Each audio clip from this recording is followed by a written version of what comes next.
무엇인가 궁금한 내용을 주제로 이야기해보는 최목의 알랑가몰라 TV 오늘은 30회 방송을 시작하겠습니다. 여러분 안녕하십니까? 진행의 좌안입니다. 계속해서 코로나19에서 얻을 수 있는 지혜와 포스트 코로나 시대를 대비하여에 관한 주제로 벌써 그 세 번째 시간을 맞게 되었습니다. 오늘 이 주제에 관련해서 개괄적인 결론에 대한 말씀이 될 것 같고요. 다음번에 1회 정도 한 번 더 결론으로 말씀을 드리고 본 주제에 관한 방송을 끝내도록 그렇게 하겠습니다. 코로나 팬데믹이 8개월째를 접어들면서 우리도 모르는 사이에 온 세상은 매우 빠른 속도로 급변화되고 있는데요. 코로나19로 인한 부작용, 물론 여러 가지 긍정적 측면도 없지는 않습니다만은 부정적 측면이 많죠. 이 부정적 측면에 대한 말씀을 드리기 전에 우선 그 긍정적 측면에 관한 내용을 한 몇 가지 검토해보고 부정적 측면에 어떤 것들이 있는지에 관련해서 설명을 드려보도록 하겠습니다. 이 코로나 팬데믹이 지금 한 8개월째 접어들게 되면서요. 좋은 소식은 지구를 둘러싸고 있는 그 오존층이 상당히 많이 복원이 됐다라고 하는 그러한 소식입니다. 이 오존층은 여러분도 잘 알다시피 태양으로부터 발생되어지는 인체에 아주 해로운 UV-B라고 하는 그 자외선이 있다고 합니다. 이 자외선의 차단, 이 자외선을 막아줄 수 있는 게 이제 결국은 오존층인데요. 이 오존층이 산업 여러 가지 그 가스, 혹은 일산화탄소 이런 그 공해들로 인해 가지고 상당히 많은 그 오존층이 파괴가 되었어요. 우리 인간에게 그 자외선에 인한 피해들이 많이 발생이 되게 되는데요. 가장 많이 오존층이 파괴되었을 때 발생되어지는 질환 중에 하나가 피부암이고요.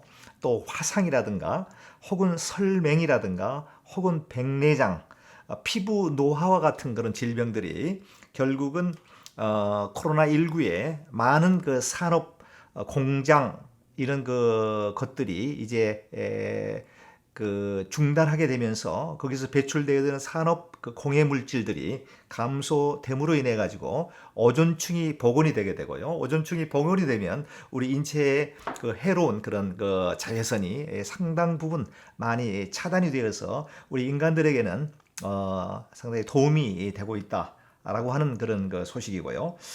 또 뿐만이 아니라 그 매해 봄인가요? 봄하고 뭐 몇 차례 그 한국에서는 그 중국으로부터 불어오는 그 황사와 그 미세먼지 때문에 각종 그 호흡기 질환 혹은 그 폐질환, 심장 질환 혹은 그 알레르기성 질환 등으로 인해서 고통을 많이 받고 있었는데 중국의 그 많은 공장들이 이제 문을 닫게 되면서 이제 결국은 그 미세먼지가 감소가 되어 한국의 미세먼지로 인한 피해가 감소되었다라고 하는 그런 통계도 나와 있고요.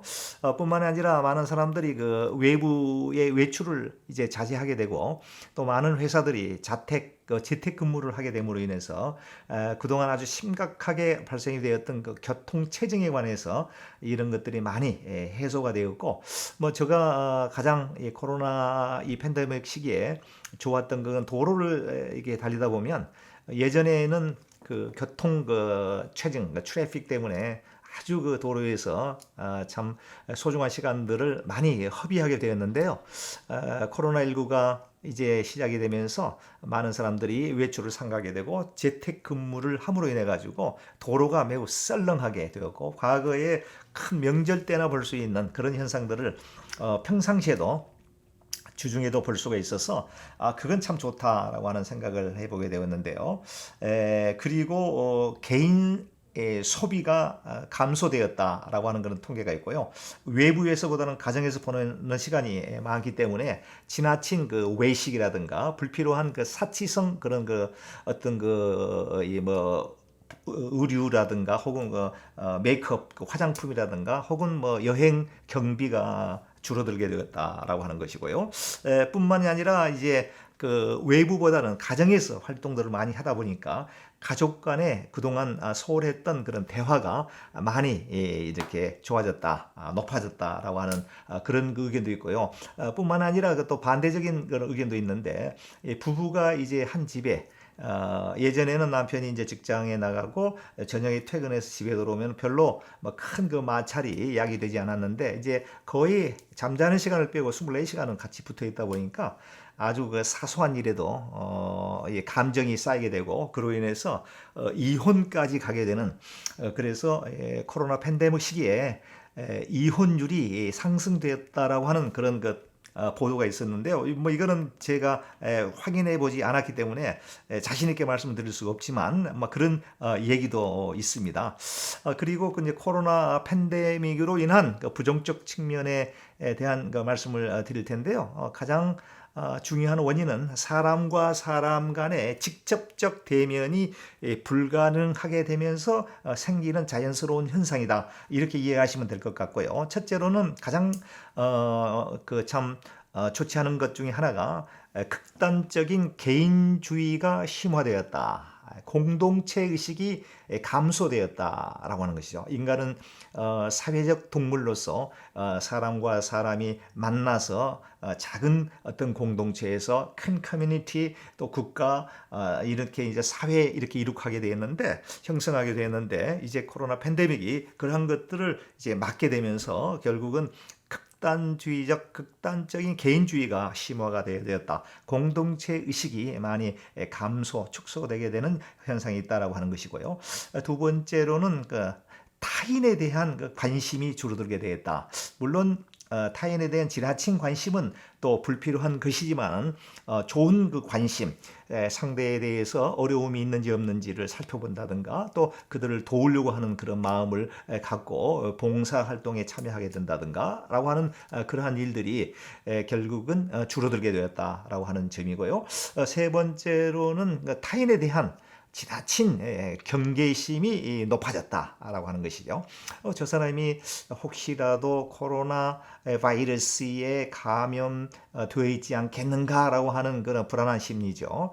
예전 같으면 반갑게 가서 이제 악수도 하고, 때로는 허그도 하고, 때로는 가까이 있어서 이게 터치도 하고, 이렇게 해서 대화가 이루어졌는데, 지금은 불안하다는 거죠. 저 사람이 기침만 콜록해도 혹시라도 그 코로나 바이러스 때문이 아닌가라고 해서 지나치게 경계한다든가, 뭐 기침도 함부로 할 수가 없어요. 뭐 큰일 납니다. 이제 이런 것들이 타인에 대한 좋은 감정보다는 지나친 경계심을 갖고 있게 됐다. 때로는 좀 불쾌할 정도로 말이죠. 뭐 내가 무슨 거의 그냥 환자 취급을 하는 것 같은 느낌을 받을 때가 있어요. 가까이 가서 이렇게 무의식 중에 예전처럼 하려고 하면 갑자기 하면서 이렇게 피한다든가, 뭐 손을 이렇게 오지 못하도록 한다든가, 이거는 상당히 예전에 볼 수 없는 그런 현상들 아니겠어요. 좀 때로는 불쾌하고 기분 나쁜 때가 있는데, 또 어느 이 가게에 들렸을 때에 마스크를 모르고 안 쓰고 들어갔는데, 그 안에 근무하는 직원이 뭐 마스크 쓰라고 이렇게 좀 이렇게 강하게 스트릭하게 얘기할 때, 그것도 뭐 친절하게 마스크 착용 꼭 해야 됩니다, 뭐 이렇게 얘기하면 좋을 텐데, 그렇지 않고 아주 그냥 다이렉트로 그냥 스트릭하게 마스크 하시라고 말이죠. 이렇게 얘기할 때는 상당히 불쾌하거든요. 인간은 뭐 감정을 가진 동물이기 때문에. 이제 그래서 타인에 대한 경계심, 또 사람과 사람 사이에서 느낄 수 있는 그런 인간미가 거의 상실되었다라고 하는 거죠. 친밀감이 이제 많이 상실되게 되겠다라고 하는 것이죠. 뭐 가까이 있어서 얘기를 해야 되는데 멀리 또 있고, 또 가까이 가려고 그러면 뭘 피해버리고 말이죠. 이렇게 되니까 인간과 인간과의 느끼는 인간미가 많이 줄어들게 되었다라고 하는 것이고요. 또 마스크를 이제 반드시 착용함으로 인해서 상대에 대한 그 표정을 읽을 수가 없다라고 하는 것이죠. 네. 그래서 서로 만나면은 웃고 또 예, 또 어떤 경우에는 뭐 또 슬플 때는 같이 공감하면서 슬픔을 같이 느껴야 되는데 마스크를 딱 끼고 있으니까 이 사람이 지금 나와 같은 나는 이렇게 죽겠는데 나를 많이 이해하는 것인지 아니면 뭐 강 넘어 불구경하는 식인지라고 하는 그런 그 오해.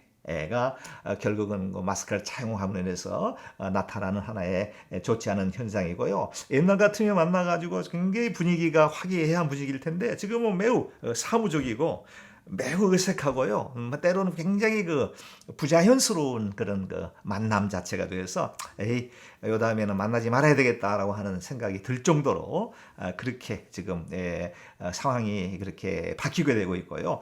그리고 또 뿐만이 아니라 그 군중들을 동원해야만 할 수 있는 그런 그 각종 행사들이 거의 이제 뭐 하지를 못하고 있죠. 뭐 월드컵이라든가 올림픽이라든가 모르겠습니다. 올림픽이 뭐 작년에 일본에서 열리기로 되어 있었는데 작년이 아니죠. 금년이죠. 코로나 팬데믹 때문에 거의 이제 완전히 다 취소가 됐고요. 뭐 일본의 아베 수상은 뭐 내년에 2021년도에 일본에서 뭐 올림픽을 상대하겠다라고 자신만만하게 이야기는 하지만 과연 이 코로나 팬데믹이 그때까지 사그러질 수 있겠느냐. 완전히 박멸이 된다고 하더라도 사람들이 걱정스러워서 과연 그 월드컵에 올림픽에 과거처럼 많은 수백만의 세계인들이 모일 수가 있겠느냐라고 생각해 볼 때 아마 그렇지 못할 것이다라고 하는 그런 생각을 갖게 되는데요. 이런 그 대형 군중들을 동원해야만이 될 수 있는 그런 그 행사들, 올림픽, 월드컵, 각종 스포츠 대회, 축구, 풋볼,